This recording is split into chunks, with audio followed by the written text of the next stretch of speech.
à toutes et à tous, on se retrouve aujourd'hui pour une nouvelle vidéo. C'est un update lecture que je vous propose aujourd'hui et donc on commence tout de suite. On commence par L'infirmière d'Hitler de Mandy Robotham que j'ai beaucoup aimé, je vais vous le dire tout de suite. On fait la connaissance d'Anke. Anke est une jeune Allemande qui est sage-femme dans un hôpital et elle va être embarquée et elle va partir dans un baraquement à Auschwitz. On va la suivre pendant quelques temps dans ce baraquement et elle va un jour être sortie de là. On va l'emmener dans un endroit mystérieux et elle va se rendre compte qu'elle doit prendre le rôle de sage-femme auprès d'Eva Braun, la maîtresse d'Hitler. Je ne vais pas plus rentrer que ça dans les détails parce que j'ai pas envie de vous en dire plus, juste que cette histoire est basée sur... C'est une fiction basée sur certains faits réels, mais c'est une fiction, je vous le dis, parce que certaines personnes m'ont posé la question. Donc je préfère vous le dire tout de suite. J'ai beaucoup aimé cette histoire. Cette jeune femme en queue m'a beaucoup touchée. Je trouve que ce roman aborde de nombreux sujets.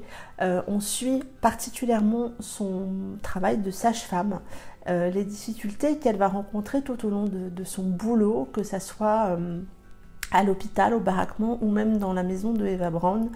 On va se rendre compte du lien qu'elle a avec la maman et le futur bébé. On se rend compte du lien qu'elle est en train aussi de créer entre la maman et le futur bébé.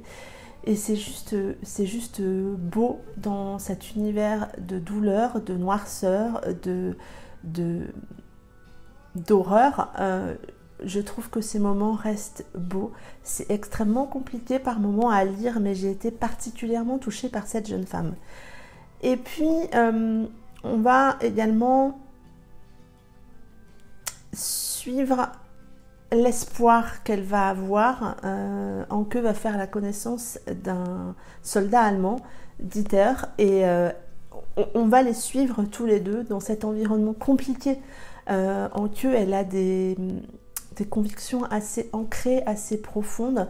On voit aussi la difficulté d'affirmer ses idées. Très souvent, elle fait sans rien oser dire pour sa survie ou pour la survie de quelqu'un d'autre. Mais on voit toute la mainmise qu'a le gouvernement à cette époque-là. Vraiment, j'ai trouvé cette histoire magnifique. J'ai été très agréablement surprise parce qu'elle est à la première personne. Je m'étais mis dans l'idée en me disant c'est un historique, ça va être à la troisième personne et pas du tout. C'est écrit à la première personne. Et du coup, ça a été une très agréable surprise et je me suis sans doute encore plus imprégnée du personnage d'Anke grâce à cette première personne, à l'écriture à cette première personne. C'est vraiment une jeune femme forte, une jeune femme courageuse, une jeune femme pleine aussi d'intelligence et qui sait pourquoi et à quel moment se battre et à quel moment se retenir de dire les choses ou de faire les choses ou de montrer les choses. Elle a cette honnêteté et cette entièreté envers ses valeurs qui m'a beaucoup touchée. On a aussi cette relation avec sa famille qui est assez intense. C'est vraiment bien fait. On a aussi, et j'ai trouvé que ça rythmait très bien le roman, des retours en arrière. Alors, c'est pas des retours en arrière des années et des années en arrière. L'histoire, au moment où on la lit, se passe en 1944 et on a certains retours en arrière en 1942, donc au moment où elle travaillait à l'hôpital et puis après au moment où elle va continuer à vivre des choses compliquées. Et ça amène, chaque passage au passé amène une compréhension de ce qui arrive au présent. Bref, ça a vraiment été une très bonne lecture. J'ai vraiment adoré. Je suis vraiment hyper contente d'avoir lu cette lecture. Encore plus dans Mars au féminin. Parce que Anke, elle représente cette femme forte et touchante. Voilà, ça a été une très bonne lecture. J'ai ensuite lu Clarté, le tome 1 de Nos jeux clairs obscurs de Anatrice, que j'ai lu en lecture commune avec Kim, du compte Kim Ismail sur Instagram. Je ne vais pas vous faire un trop gros résumé parce que je crois qu'il faut plonger dans cette dark romance sans vraiment trop en savoir. Juste, on va suivre Rachel. Rachel, elle a 32 ans, elle est prof dans l'école des beaux-arts à Annecy. Elle sort d'un burn-out et donc c'est la rentrée, elle revient travailler. Dans sa classe des premières années, elle va faire la connaissance de ses élèves et en particulier de Sandro. Sandro qui est très mystérieux, très charismatique, qui va lui faire du rentre-dedans et ce qui va beaucoup la chambouler. C'est tout ce que je vous en dis. J'ai particulièrement aimé ce tome 1. Alors oui, je pense qu'on est dans une dark romance si on pense à la duologie, mais le tome 1 n'est pas trop dark. On sent cette emprise psychologique de certaines choses, on sent la noirceur de Sandro qui est là. Maintenant, on est dans la mise en place, je pense. Et autant vous dire que cette mise en place, elle me fait un petit peu peur pour la suite. On a deux personnages finalement très attachants. C'est compliqué de dire ça de Sandro. Je dirais pas qu'il est attachant, mais Sandro, il est énigmatique, charismatique, mystérieux. Il est honnête, il est entier et il est sombre. Et tout ça fait qu'on est très attiré. Vous savez, comme ces papillons attirés par la lumière, et ben c'est ça qu'on ressent. C'est ce que Rachel ressent vis-à-vis de cet homme. On va découvrir, deviner par moments, toute la noirceur de ce jeune homme. Et je trouve que Anna-Trice a réussi à nous faire un personnage masculin avec plein de défauts qui nous attire, qui nous donne envie d'en savoir plus, qui on aimerait comprendre.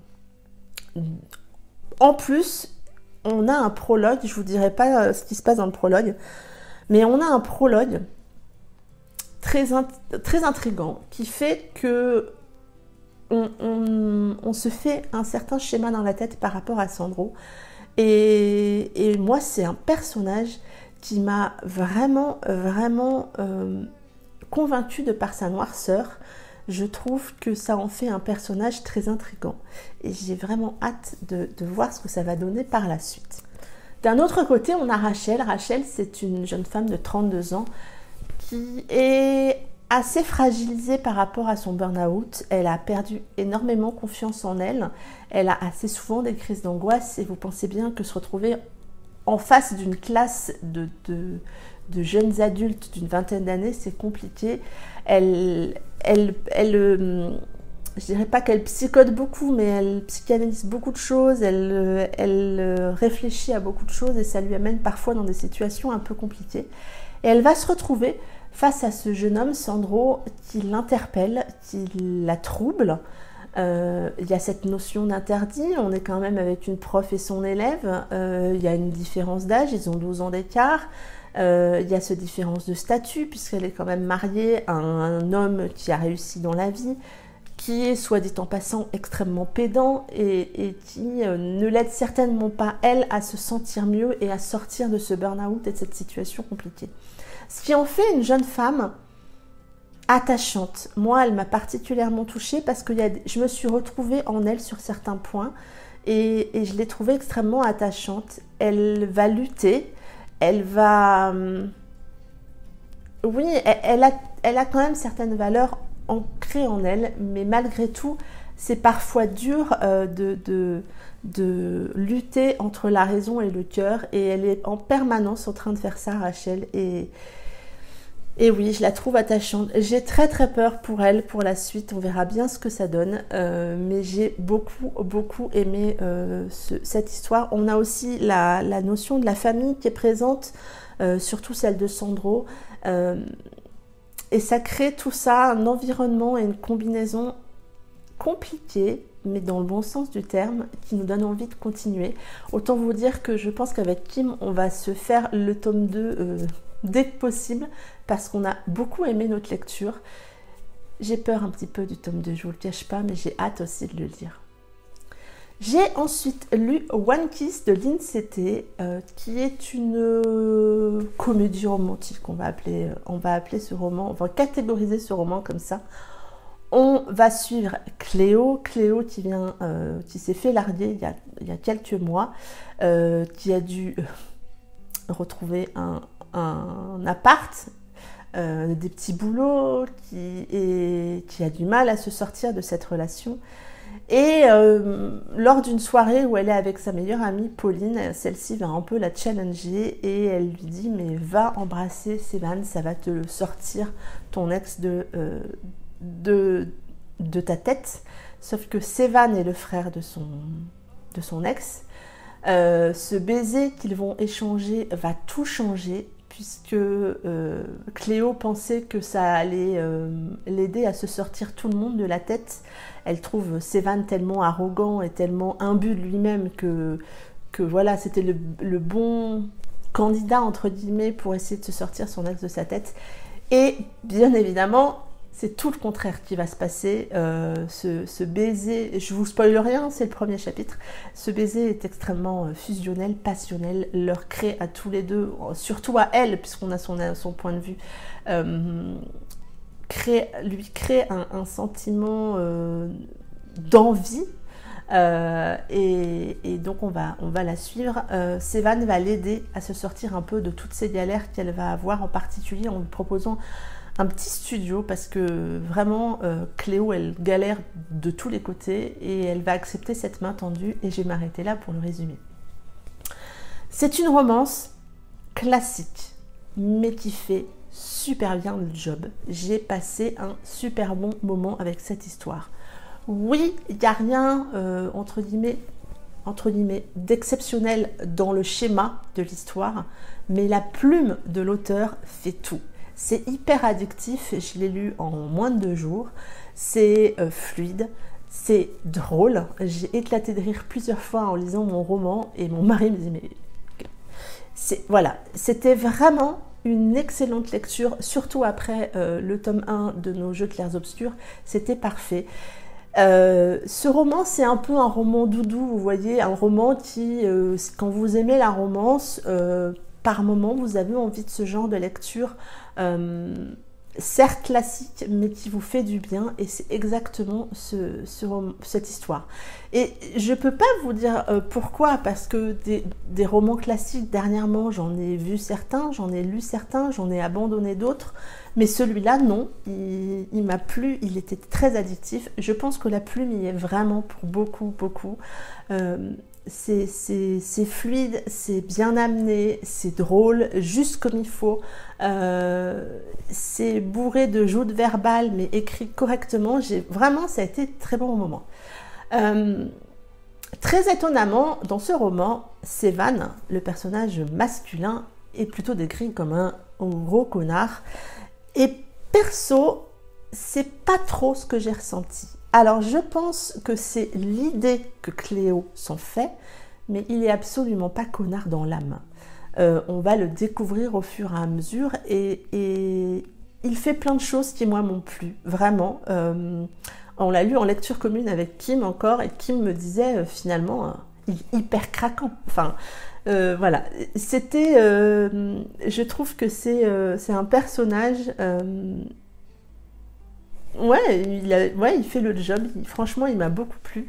Le roman est écrit selon le point de vue de Cléo uniquement, donc il y a beaucoup de choses qu'on aimerait savoir de Sévan et qu'on ne sait pas. C'est peut-être vraiment mon tout petit bémol, c'est que j'aurais aimé en savoir plus, j'aurais aimé le comprendre. Mais sinon, j'ai passé vraiment un super moment. C'est une lecture que je vous conseille quand vous savez, vous sortez d'une lecture compliquée, d'une lecture dure, et que vous avez envie d'un truc fun, d'une romance réussie, fun. Je vous conseille ce roman. J'ai adoré la plume, j'ai adoré l'histoire, et voilà, ça a été un excellent moment de lecture pour moi.